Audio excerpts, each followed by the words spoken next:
Thanks for watching County Report This Week. I'm Susan Kennedy. We start this week with introduction of a measure that addresses this county's need for more affordable housing. The bill has been proposed by Council President Roger Berliner, and as he tells us, the goal is to find more county projects that could feasibly include an affordable housing element. We've struggled in our community to have enough affordable housing, and we ask our development community to bear the lion's share of responsibility with respect to it, when in reality we have a lot of county-owned assets that, in my judgment and the judgment of many of my colleagues, we haven't really explored the feasibility of looking at those assets as opportunities for affordable housing. So what this bill does is it requires that examination. It says if we're going to make some improvements to county-owned property, shouldn't we also look at whether or not it can be a site for affordable housing as well? And so that's what this legislation will require. 80 of our uniformed personnel headed to ravaged New York after Superstorm Sandy. They spent several days doing search and rescue, but also distributing food and water to hurricane victims. Lorna Virgili talked to Captain Scott Graham, who was one of the deployed personnel. Lorna? Susan, he talked about the Maryland Task Force mission to New York, but also he gave us some tips about staying safe during the winter season and avoid fires. The Federal Emergency Management Agency's Maryland Task Force 1 was quickly mobilized to the disaster region. Most men were firefighters, physicians, paramedics, and search and rescue specialists from Montgomery County. Their mission was in Queens, New York, where they faced the very difficult task of going from home to home searching for stranded residents. You have a storm surge that brought the ocean and brought the bay and stuff up into neighborhoods. So homes were destroyed, electric wires were down, natural gas lines were broken, and all of these things we had to take into consideration as we were walking through the neighborhoods, checking on the well-being of those people who may have stayed, the people who didn't evacuate. We had to make sure the houses were clear. We actually had people standing on roofs of their homes because the water had come up so high, they just retreated to the roofs of their houses. After the first phase of search and rescue was completed, the team thought they were returning home. However, they were asked to remain distributing food and water. We are trained to go into a disaster environment. We're trained to be self-sufficient with our food, our water, where we sleep, and just the environment in which we work. We've responded to many hurricanes. We've responded to many man-made natural disasters. So I can't say you get used to it, but you acclimate yourself to the environment that you're about to go into. 9 days is a long time because keep in mind, while we were in New York, we had our own problems back here in Montgomery County, basements flooding, trees on houses of some of our members, things like that. So that's very difficult to deal with psychologically, but we knew that our department back here was taking care of our families while we were away. Now back in Montgomery, a different task begins, making sure that county residents stay safe during the holiday season and the winter months. As weather gets colder, there is an increase in house fires due to chimney and space heater misuse. Most people are starting to use alternative heat sources, fireplaces, kerosene heaters, space heaters, things like that. Plus you're adding on decorations for Christmas. You're putting live trees in homes where they have live trees. You want to keep these things away from, about a 3-foot radius around any type of heat source that you bring in. 3 feet away from your fireplace, 3 feet away from a space heater or a kerosene heater. Just do things that are wise. A reminder that fireplace ashes should be stored in a metal container and away from the home, as they stay active anywhere from a week to 10 days. For County Report This Week in Rockville, I'm Lorna Virgili. One of the biggest future developments in Montgomery County is now out of the courts and moving ahead. A county circuit judge has ruled that a lawsuit against Johns Hopkins University and its plans to build a commercial science park should not proceed. The former property owners of the Bellward Farm argued the size and scope of the science park go beyond what was originally envisioned for the site. Council members are moving forward with the development of the current Public Safety Training Academy. The redevelopment of the Banks Farm out in the Science City corridor area is really huge for Montgomery County. We're really putting a lot of eggs in that basket in terms of our expectation of creating a great collection of leaders and innovators in the scientific world. So it's really very exciting that that project is going to move forward. I know that there continue to be some hard feelings on the family side, and the community side is naturally concerned about how it's going to look and feel. But at the end of the day, I think all the players are going to be very satisfied with the product. Members of the Council's Public Safety and Government Operations Committee met to discuss a request from the county executive of $57 million to upgrade the county's public safety communication systems. The council approved a $108 million project in the CIP. However, questions still remain as to the price tag of this portion of the project. The committee gave approval to the appropriation yesterday, but a slightly lower appropriation for the radio infrastructure, knocking it down by about 5%, to incentivize not only the county but vendors to come in at a price that would be the best deal for taxpayers, while meeting the critical needs that our public safety responders have and the end users for the system to work exactly as intended. Still to come on County Report this week, some Montgomery County students get a lesson in songwriting from a renowned composer, and big sports news at Montgomery College. We'll be right back. Going shopping this holiday season? Coming up with the perfect gift for everyone on your list isn't easy. It takes a lot of creativity to get the right gift for the right person. But when you find the perfect gift, don't add to your holiday stress. Be prepared when you stop to shop. You don't have to be this creative. Be sure to bring your reusable bags. Bring your bag. Fight litter. Are you sure they can recycle us, Clamshell? Hey, Dome, we're on a new recycling postcard. I can't wait to make a new start. Maybe I'll be a red carpet at a big premiere. And I'll get to paint the White House. Shh, here he comes. Now you can recycle more plastics in Montgomery County, including #1 PET plastics such as clamshells, deli containers, trays, lids, domes, and cups. We're in! For more information on recycling, contact the Montgomery County, Maryland Division of Solid Waste Services at 311. The wait is over. Recycle more plastics today. Montgomery County 911. I just saw a car crash.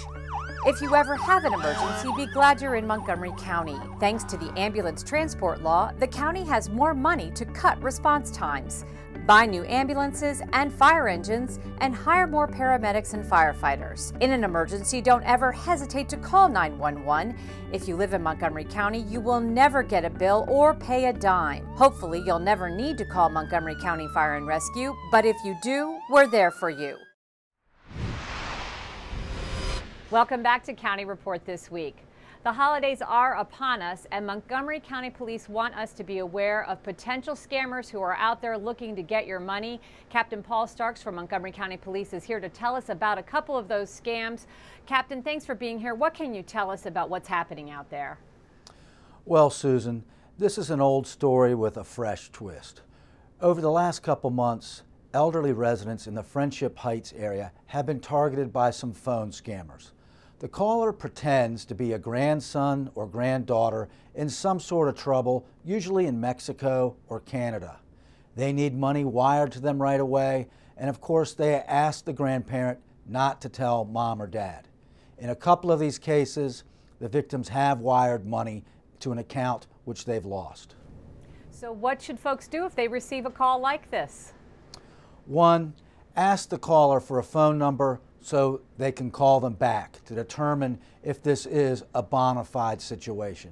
2, never wire money unless you know that it's an actual business or location that is set up to do legitimate business. And 3, victims can be their own detectives. Confirm with family members and friends just where everybody is or where this person may or may not be. And this also goes for sending cash, doesn't it? Right, we did have one case where a victim stuffed cash in a FedEx envelope, and it was delivered as well to an address in New York City. Okay, so residents beware. Thank you very much, Captain Paul Starks, Montgomery County Police. Montgomery College just closed out a successful fall sports season highlighted by some big news both on and off the field. Here's the MCTV's Michael Brown with the details. The fall sports season kicked off with MC welcoming Derek Carter as the new interim athletic director. He brings extensive NCAA experience to the job. So I worked at Tennessee as assistant AD for about 5 years, and then went back to Virginia Tech as assistant AD for 6 years, and then I served as athletic director at Virginia State, Bowie State, and Delaware State University. Carter oversees athletics on all 3 campuses as part of the college's unification and reinvigoration of the program. We'll be unified as all of our teams can be under one umbrella. Administratively, we're unified. Over time, I believe you'll see the students really believe in the one college, and the athletes can support each other, and just overall it will be a positive thing. And Carter liked what he saw during the fall season at MC. Volleyball finished 3rd in Maryland JUCO with a strong 15-5 mark. Women's soccer turned in a very solid season under first-year coach Brad Harton, and men's soccer quite simply had an historic season. Under first-year coach Pedro Braz, they won Maryland JUCO for the first time in school history, took the Region 20 title, and ascended to the national tournament. The first trip by an MC men's team since 1988. It was an experience that I'll always remember for the rest of my life. And that's what I told these student athletes. I told them, regardless, I will be coaching for the rest of my life. But for them, it really came down to them, because this experience may never happen to them ever again. Their dream of the title was narrowly dashed 1-0 when Herkimer scored the only goal of the championship finals in the second overtime. But that result took nothing away from what this team really achieved this season. And that's what we try to leave. It's that foundation. It's getting something started, planting the seeds, so then we can make something grow. And that's from the beginning. I told these guys, and I told them from the beginning, we have to leave this legacy. We have to leave something here that people can remember you for the rest of their lives. For County Report this week at Montgomery College, I'm Michael Brown. Jim Papoulis is a well-known music composer who travels all over the globe to work with international artists and ensembles. Recently, he visited one Montgomery County middle school where some students there got some hands-on experience in music composition. The story now from our friends at MCPS. Composer Jim Papoulis visited students in the chamber choir at Mario Loiederman Middle School this week to teach them how to write a song.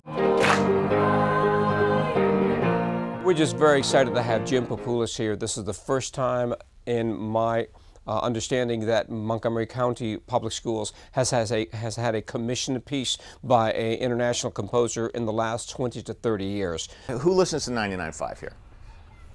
What other station do you listen to? So I've never worked in Silver Spring, so I'm always curious to hear what the kids like to listen to, what they're all about, just get a feel for them, and just to meet new people, because that's what music is really about.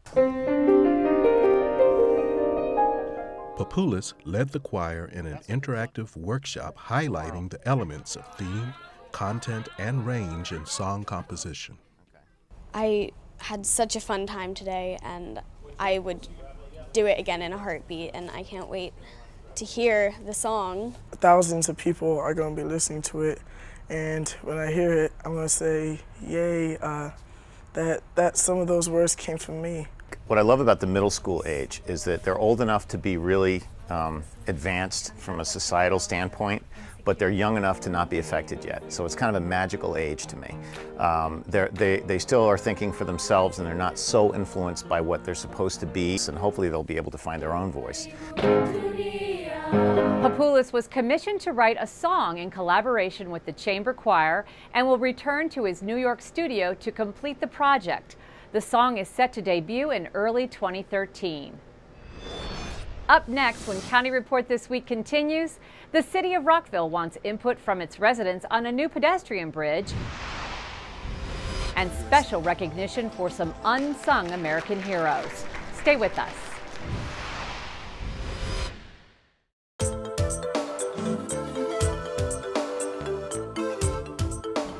My name is Veronica Tejada. I'm here at the Mid-County Regional Services Center, located right next to the Wheaton Metro Station in Wheaton, Maryland. I want to welcome you to the Gilchrist Center for Cultural Diversity, Montgomery County's #1 research center for new Americans since 2001. The Gilchrist Center's main office is located on the second floor at 2424 Reedy Drive in Wheaton. You can get information on employment, health services, free legal advice, and many other services. Improve your skills by taking free or low-cost classes in English as a second language, basic computers, citizenship preparation, Spanish, and job preparation. I live in United States and I want communication with my grandchildren and my family and all people. Stop by one of our 3 locations and find out how we can serve you.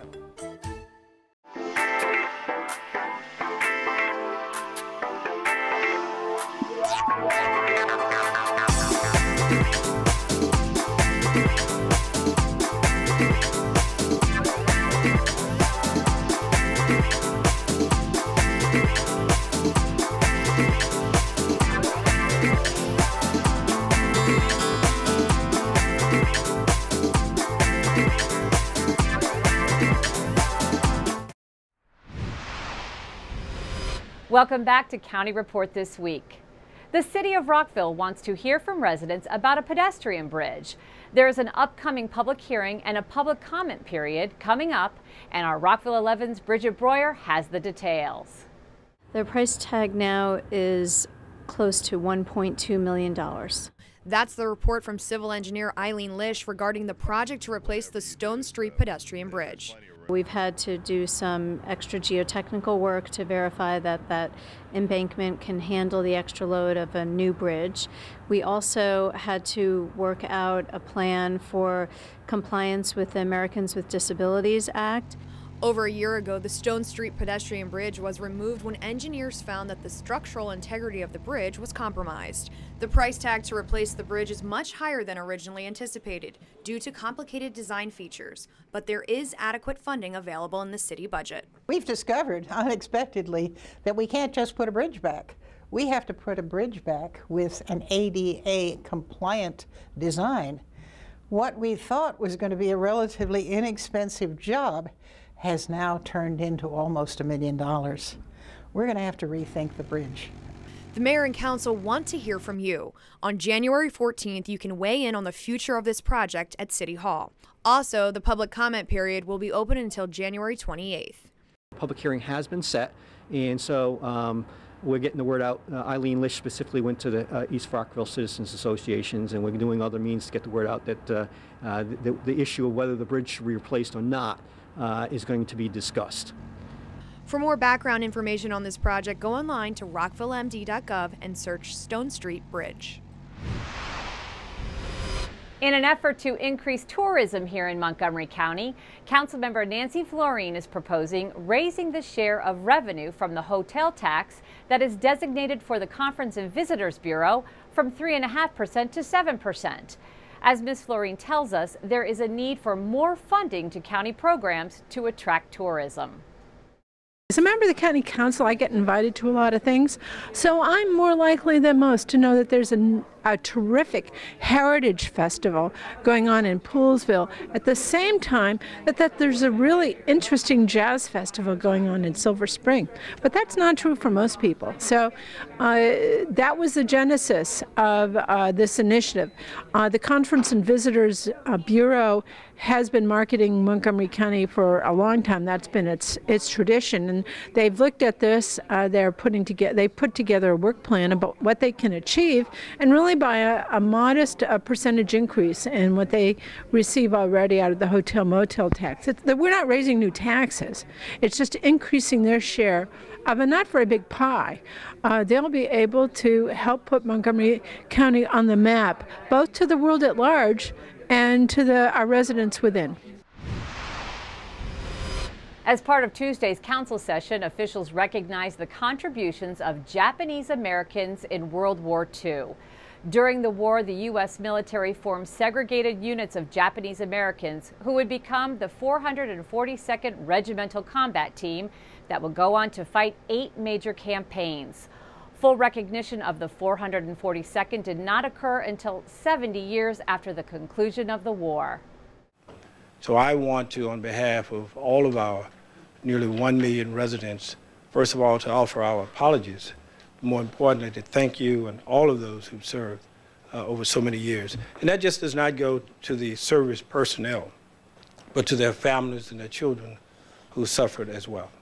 And so this is our attempt to thank you, but we can never fully thank you enough for your service, and we can never move away the scars and the pain that people have suffered in the past.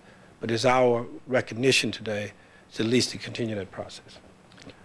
We spoke at Java, which is a Japanese American program, and we were just thanking them about how they fought for us. We were talking about why we were thankful for everybody fighting for us in the military. It's, thanks to the principal and the teachers. They keep the legacy alive, and from the World War II veteran standpoint, we feel that the sacrifices that we have made is going to be carried on by generations to come. God bless the USA.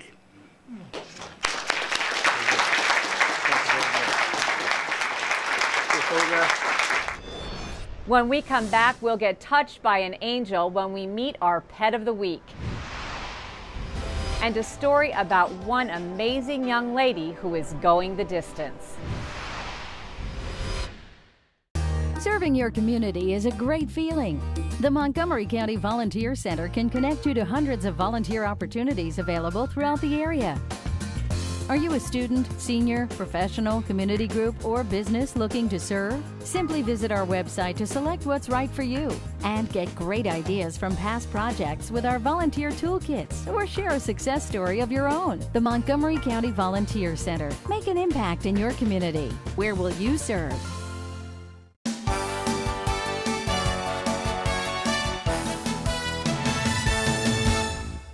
Montgomery College students have until December 4th to apply for a scholarship from the Hillman Entrepreneurs Program. The scholarship covers a wide variety of transferable majors and continues with the student from MC through graduation from University of Maryland. Montgomery College and 3 other 2-year schools will partner with the University of Maryland, Baltimore County to build a model to ensure that more transfer students earn degrees in science, technology, engineering, and math fields. The program is funded by a grant from the Bill and Melinda Gates Foundation. And now's the best time to register for Montgomery College's spring semester to make sure you get your first choice of classes. Choose courses for more than 130 majors and programs offered at our campus locations and online. Register today online or at any of our 3 campuses.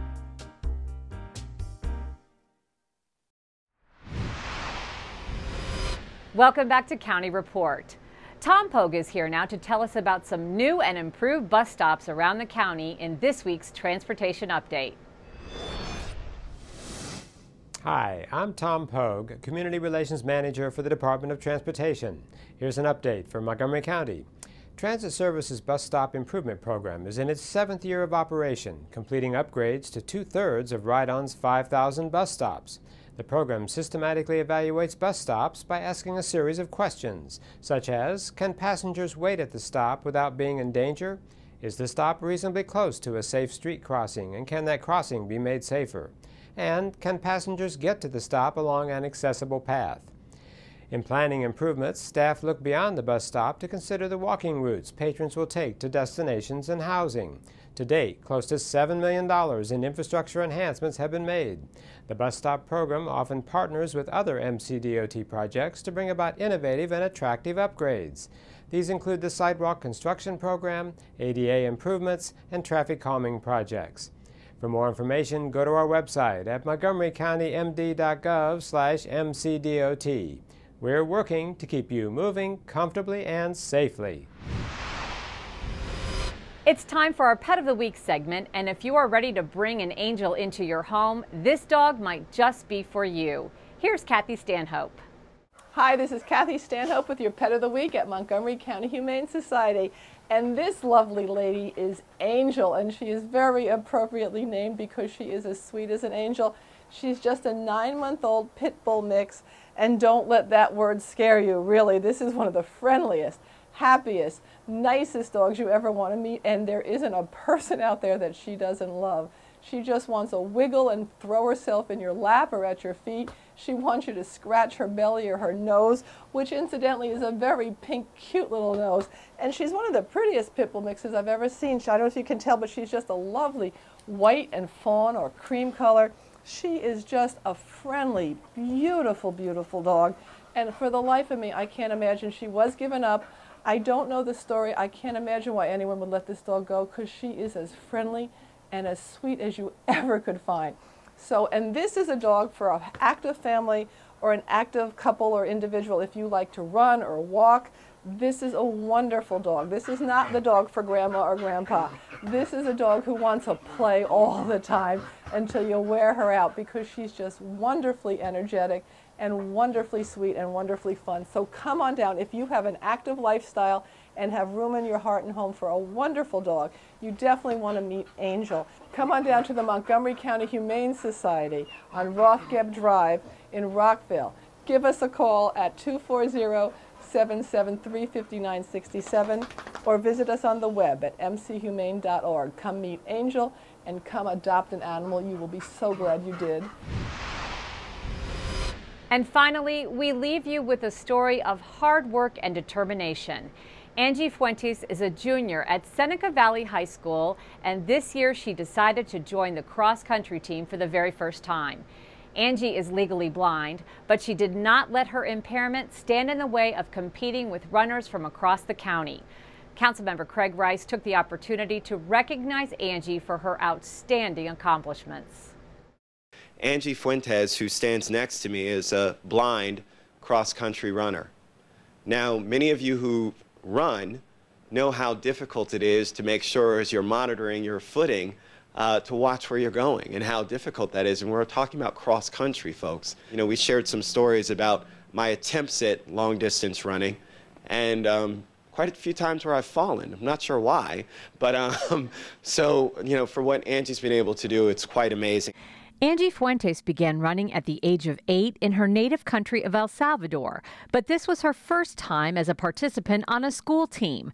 Her love of running inspired her to join the Seneca Valley squad. It wasn't that difficult because I've been in my school team from El Salvador before, so it was like I was used to it, but sometimes it will be a little bit difficult because in the racings or when I'm running, there's obstacles like uneven path and sometimes grass and it's like rainy and slippery, but that was mostly the difficult part. I just want to appreciate the support from the school, from the cross-country coach. Her mom, Carla, was a bit apprehensive about letting Angie participate in cross-country, but her fears were soon erased. I was kind of afraid at the beginning because, you know, it was kind of hard for her, and I was kind of afraid that she can get frustrated or something like that, but she was very good, and we were so surprised when we saw her running for the first time in her first race. She was crying because she was so happy and, you know, couldn't believe it. And first we were running and she was holding on either to my arm or someone else's arm, and then we moved on to her running with a track baton, and that worked really well, and Angie's endurance really picked up and she was able to run 4 or 5 miles without stopping. She never gave up, no matter what the surface was. She did a great job. Angie says she plans on running cross country again her senior year. She says to her, running is freedom. I just want to say everyone that if you have a dream or you have a goal that you want to make come true, don't give up. You can do it. You can get as far.